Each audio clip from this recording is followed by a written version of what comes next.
Vercruis. Bon, belle ouverture pour Papin. Papin met le turbo. Mais Valéry aussi. Papin qui multiplie les appels de balles. C'est Giresse qui disait l'année dernière qu'il avait redécouvert le jeu long avec Jean-Pierre Papin, tant Jean-Pierre Papin offrait des solutions à 30-35 mètres du porteur du ballon. Vercruis. Et c'est une sortie de but, oui, Sonore a bien joué le coup.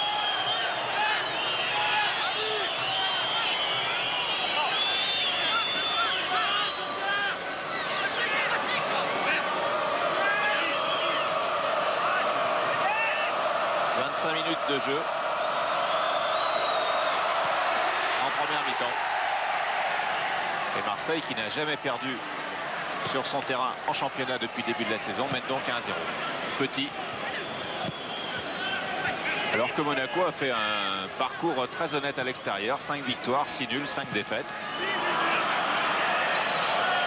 Et aussi, malgré toutes ces blessures, une très bonne attaque, puisque Monaco a la deuxième attaque du championnat, qui n'était qu'à 2 buts de l'Olympique de Marseille, mais maintenant à 3.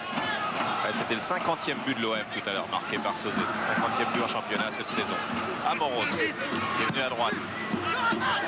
Glenn Hoddle, Weah qui est bousculé par Forster, mais le ballon était passé. Et bon, c'était dans la course. Ouais, c'est surtout un beau geste de défenseur qu'a fait la Forster, car jamais personne ne sifflera. Mais Weah aurait pu peut-être tenter sa chance. Et vous voyez, petite poussée qui peut être dite épaule contre épaule d'ailleurs. Et après, le passage de une belle occasion quand même pour Georges Weah sur cette ouverture. Tony Kurbos, qu'on a vu en gros plan, qui a marqué un but avec le maillot de Monaco. C'était contre Strasbourg. Son seul but de l'année. Ouais.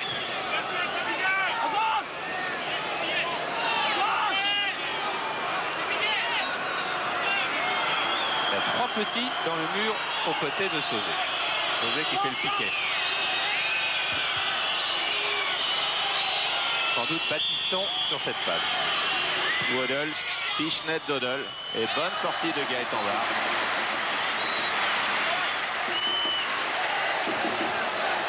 Ça, ce sont des combinaisons qu'Arsène Wenger fait travailler à la fin de chaque entraînement à la Turbie.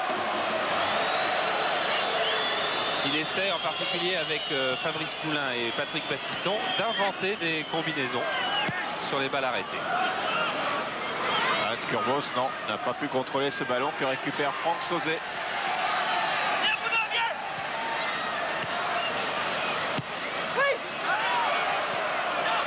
Gastien, pressé par Amoros. Forster. Extérieur qui ne passe pas. Valéry récupère. Poulain. Beaucoup d'espace pour Petit, en tout cas pour quelques secondes. Emmanuel Petit avec Kurbos à gauche, préfère donner vers Georges Weah.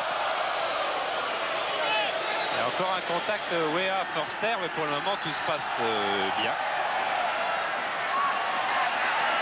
Et on retrouve Vercruis, Bernardet. Bernardet, belle ouverture pour Papin, la lutte avec Sonore. Il part tout à fait convenablement, il va marquer. Oh non, ça passe tout près. Début de Jean-Louis Kettori, mais quel beau duel entre Sonore et Papin, avec cet avantage pour Jean-Pierre Papin qui a failli marquer son 19e but en championnat. Et ça, c'est bien tout Jean-Pierre Papin. Regardez avec son physique, avec quelle volonté il va passer Sonore, qui pourtant va très vite. Et il réussit à croiser son tir au moment, à l'ultime seconde, l'ultime centième de seconde, avant le tacle de Sonore. Et je peux vous assurer que c'est sûrement pas facile d'aller passer Sonore dans cette position-là, parce que Sonore va très très vite. Et Jean-Pierre Papin, ça, c'est vraiment l'attaquant puissant et racé qu'il y a dans le football français. Fabrice Poulain, interception de Forster. Bernardet.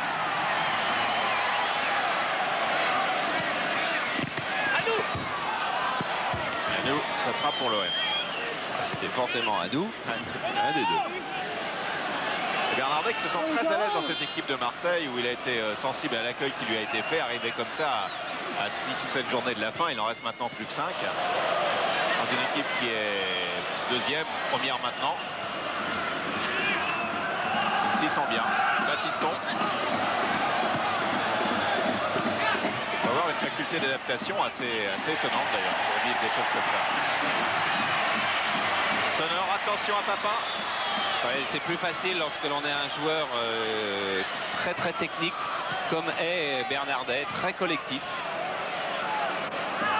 Parce qu'à côté de lui, il y a quand même des joueurs comme Vercruis, comme Alofs, comme Sauzet, comme Gastien, qui sont des bons remiseurs de ballon.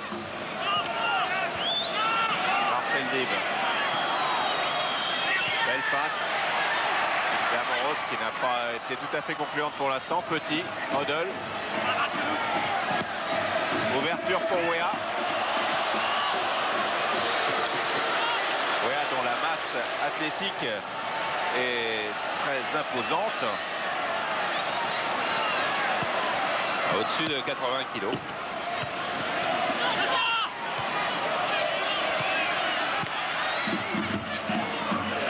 Touche pour Marseille.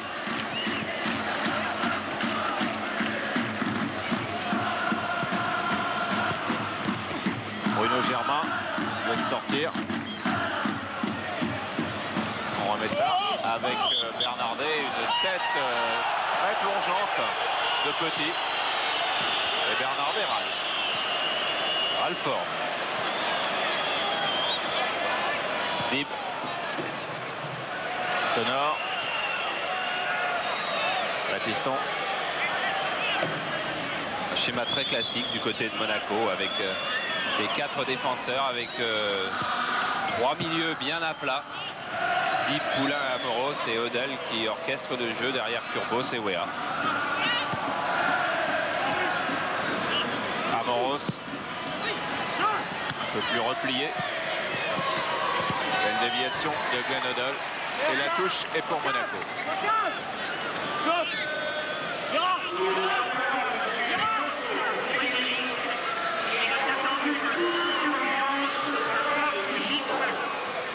Les enjeux de Petit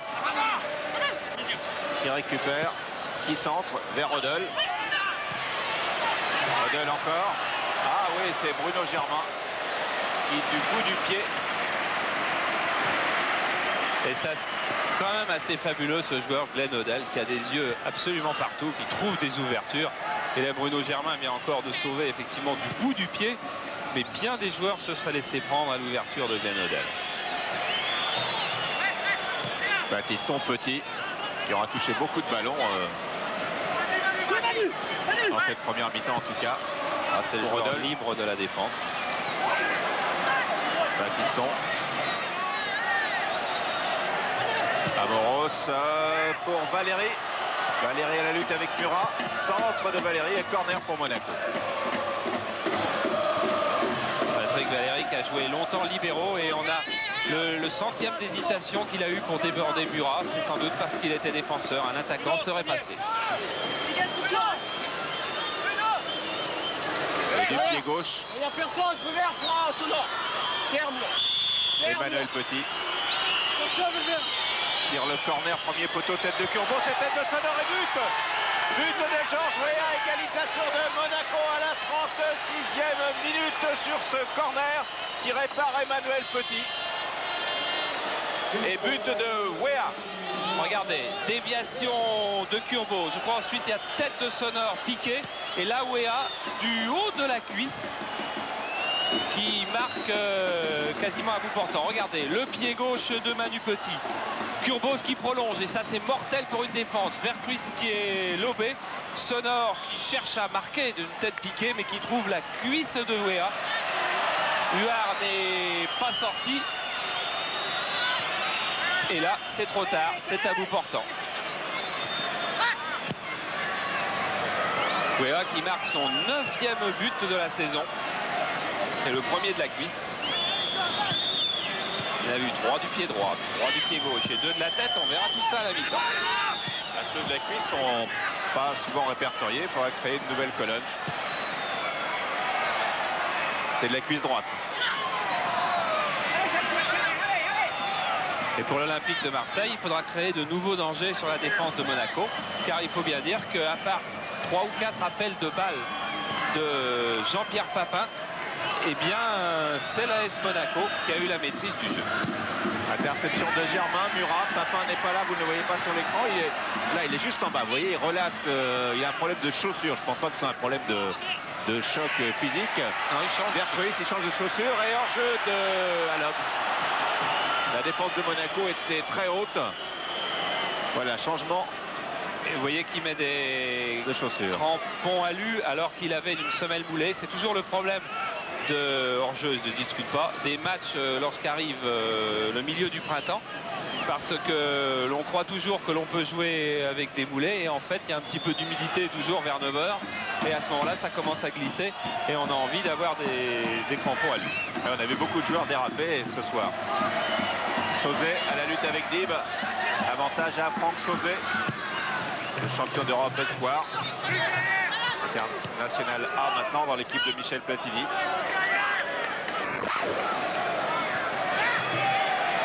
Chez Gérard Jules. Vercruis.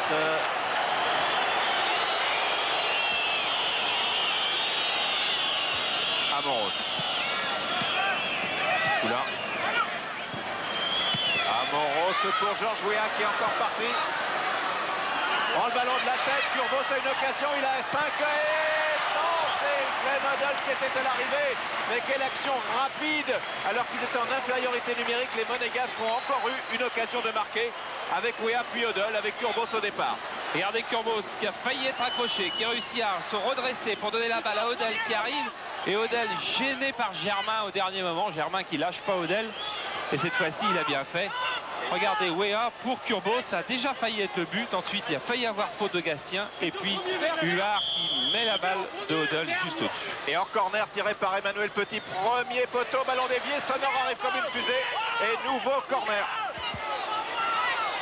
Alors là, oui, j'étais persuadé qu'on allait entendre Gaëtan Huard. Parce que 2 fois en 4 minutes se faire prendre au même piège, c'était beaucoup. Et c'est pourtant le même piège qui avait fonctionné.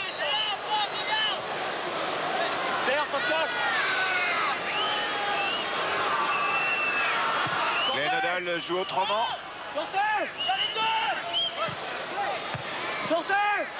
Papin récupère. Les Marseillais remontent. Et Papin donne à Franck Sauzet qui a de l'espace sur le côté gauche. Franck Sauzet face à Fabrice Poulain. Gastien. À nouveau Sauzet.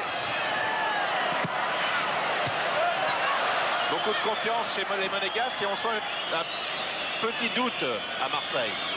Ah, pour n'avoir pas voulu poursuivre ou pas avoir pas pu poursuivre au rythme des 5 premières minutes. Les Marseillais jouent maintenant sur un faux rythme et sont en difficulté sur chaque attaque monégasque. Weah en confiance. Hoddle. Battiston. Sonor. On joue une touche de balle du côté de Monaco. À l'extérieur ici à Marseille. Sauzet.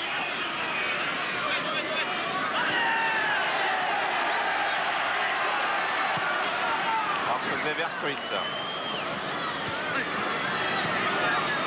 À nouveau Sauzet. Pour Vercruis. Interception. Luc Sonor. Hoddle. On tourne Gérard Biguet. Amoros. Weah. Pichenotte qui était pour Kurbos. Murat. Sauzet. Télescopage avec Fabrice Poulain. Involontaire, mais qui a conduit les Marseillais à perdre le ballon.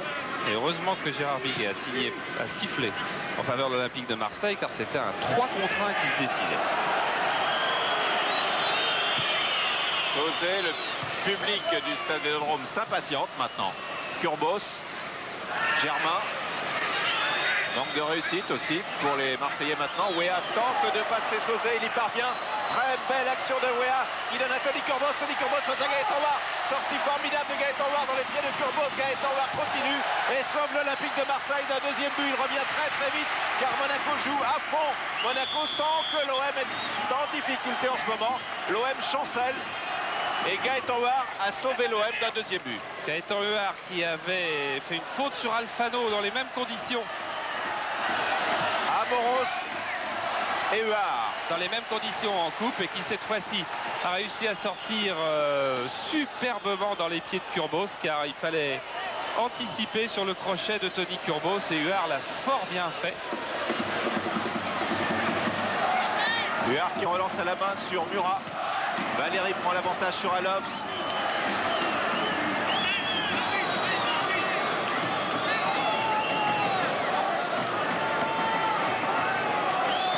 L'Olympique de Marseille est incapable de garder le ballon.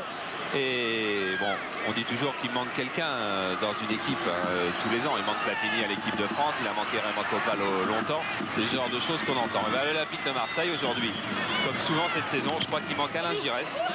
Parce que même si Bernardet a fait un gros début de match, même si Vercruis a toujours des qualités, eh bien personne n'est capable de diriger le jeu, de garder la balle et de contrecarrer la maîtrise technique de l'AS Monaco. Forster. Germain. Germain vers Vercruis. Vercruis dans l'axe du but. Retour de Petit dans les pieds de Vercruis qui avait bien conduit son ballon. Et Petit a eu un rôle déterminant sur cette action. Petit, on le retrouve. À nouveau.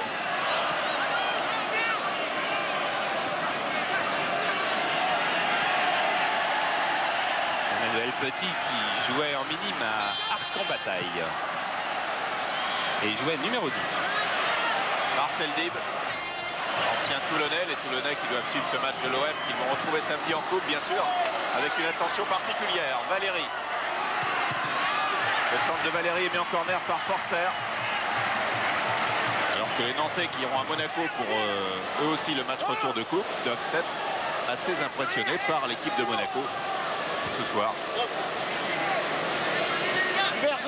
L'équipe de Monaco qui aura raté 2 matchs importants cette saison, mais vraiment ceux qu'il ne fallait pas. Petit au corner, premier poteau. Et cette fois-ci, il y avait Vercruis en écran. Alofs pour la contre-attaque. Papin est en jeu très nettement. Oui. Il est parti. Non, il n'y a pas de signe à faire. Il faut se méfier, Michel, parce que Papin va très vite, que la défense de Monaco remontait à toute allure, que les rouges et le blanc se sont croisés. Et un hors-jeu qui peut paraître d'une dizaine ou d'une quinzaine de mètres peut quelquefois être trompeur.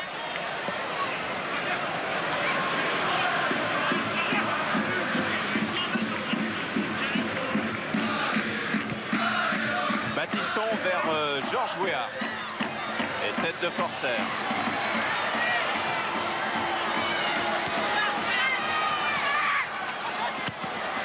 Forster vers Bernardet. Batiston.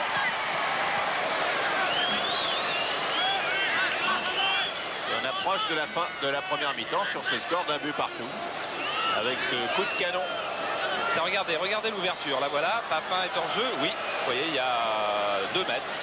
2 mètres, mais les rouges sont venus faire l'alignement juste à la ligne médiane. C'est bien, Jérôme Revon n'avait pas laissé échapper cette action.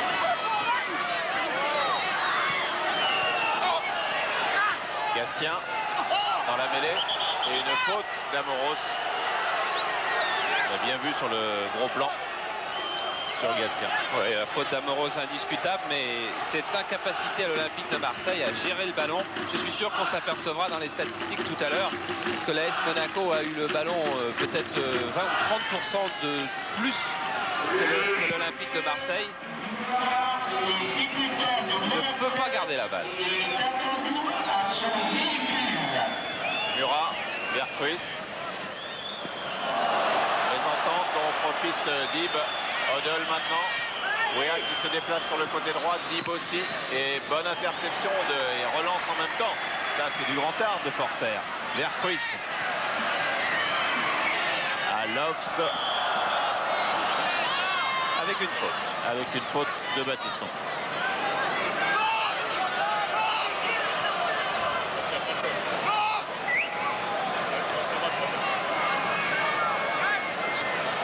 Coup franc que Klaus Alofs va tirer.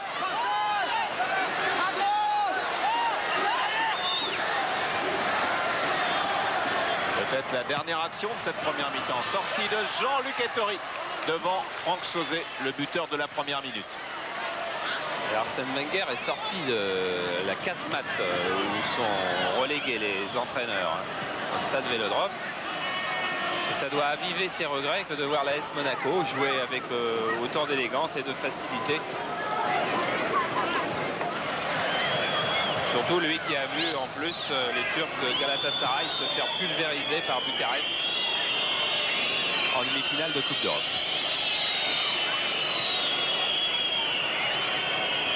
Avec 4-0 au match aller. Bucarest qui a déjà un pied et demi en finale. Pourrait rencontrer qui? De Milan ou de Madrid? On le saura sur Canal la semaine prochaine. 20h30 en direct de Milan. Et donc score d'un but partout à la mi-temps. Franck Sauzet première minute, Georges Weah 36e.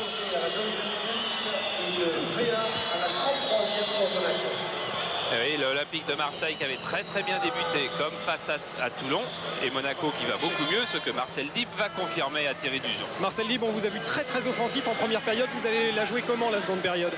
On va essayer de la jouer pareil et essayer de marquer un but de plus qu'eux. Qu'est-ce qui est le plus difficile face à Marseille? À Marseille, c'est ce public qui fait de Marseille une grande équipe, parce que bon, vous avez vu ce soir, il n'y a pas trop de monde et on fait jeu équitable, parce que je pense que ce soir il y a un bon Monaco. Merci Marcel. C'est vrai qu'on a vu un bon Monaco ce soir. Monaco qui a été un petit peu étouffé dans les 10 premières minutes.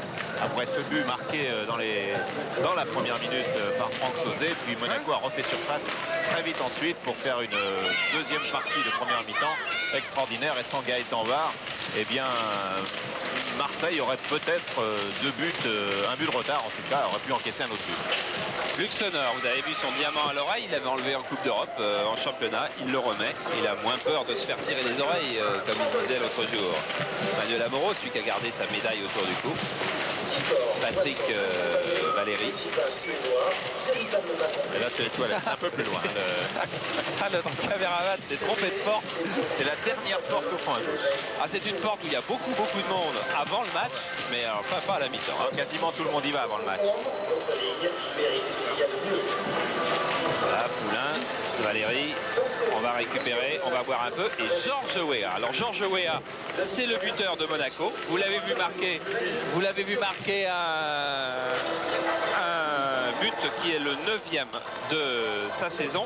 L'occasion pour nous de revoir les 8 premiers, alors que l'on jetait un dernier coup d'œil dans le vestiaire. Alors ces images-là, c'est face à Strasbourg. Premier but de Weah, mésentente avec Fluclinger. Fofana était là, mais c'est Weah qui marque. C'était lors de la 13e journée. C'est toujours contre Strasbourg. Centre de Ferrage et tête piquée. La journée suivante, c'était à Montpellier. Le revoilà encore face à Albert Rust. Et c'est bien joué. Glenn Hoddle, recentrage de la tête, et c'est encore lui qui est là. C'était lors du match aller contre Marseille. Le voilà maintenant face au Parc des Princes, une tête fabuleuse, et Olmeta battu. On retrouve encore Strasbourg et Fluclinger qui vraiment n'aura pas été heureux face à Georges Weah. C'est son 3e but face à Strasbourg. Et enfin Albert Rust encore face à Weah. Albert Rust qui n'aura pas été plus heureux que Fluclinger. Il avait pris un but au match aller. Il va en prendre 2 au match retour. Voilà. Cette fois-ci, c'est de l'autre côté. Voilà, alors qu'on en a aperçu les cheveux de Valderrama et que l'on revoit donc son 9e but de la saison. Kurbos, sonore, et hop, le haut de la cuisse, et ça suffit pour marquer les buts. Présentez votre billet OM Monaco à la Fnac Centre-Bourse. Vous aurez droit à 2 places. Voilà, on va enchaîner avec les images de la caméra isolée ou les statistiques. Les stats d'abord peut-être.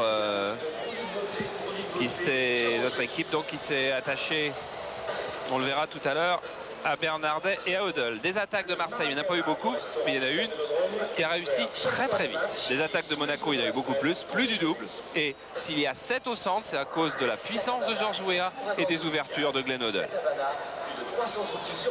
Des tirs, eh bien 50% de réussite pour l'Olympique de Marseille, mais que c'est faible pour les tirs. 5 du côté de Monaco. 20% de réussite. Maîtrise du ballon, et oui, je l'avais dit, 4 minutes d'écart à l'extérieur. Alors ça, c'est exceptionnel, effectivement. Des fautes. Germain avait eu un début de match difficile avec Odell. Il a très vite pris la tête des fautes. Enfin, pas beaucoup de fautes. C'est bon match. Alors Bernardet, on s'est intéressé à Bernardet dans c'était le premier match. En fait, il a touché beaucoup de ballons dans les 20 premières minutes et ensuite, ça s'est un peu gâté. Puisqu'il n'en aura joué que 8, mais 3 fois en cherchant Papin. Et une fois d'ailleurs à Gaëtan Huard. Ça, c'est la zone, c'est un peu plus compliqué là. C'est les zones où Bernardet a joué ses ballons. Vous voyez, il doit y en avoir 3, 5, 8, il y en a 9, il y en a de plus. Enfin, c'est la zone où a joué Bernardet. On voit donc qu'il jouait vraiment milieu de terrain et même pas milieu gauche, hein, milieu dans l'axe. Odell, on s'était intéressé aussi à Odell. Lui, regardez le nombre, il a joué 26 ballons, Glenn Odell. 4 ballons gagnés dans les pieds, ce qui prouve qu'il défend aussi. 6 ballons perdus seulement. Et à chaque fois, il cherche des choses impossibles et très difficiles.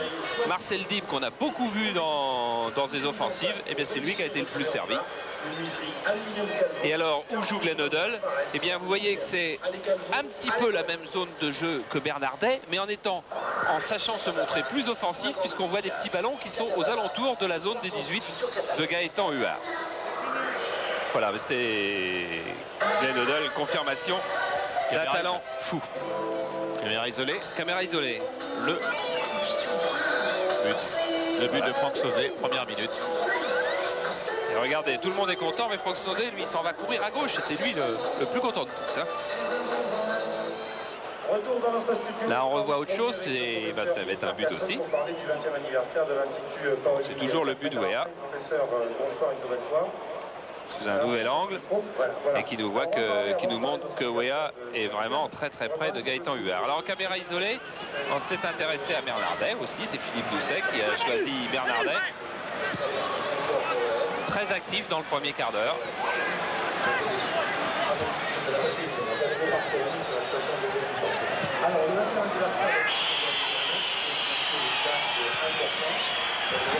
Et qui défend aussi. C'est pas facile de s'extraire du milieu de terrain monégasque.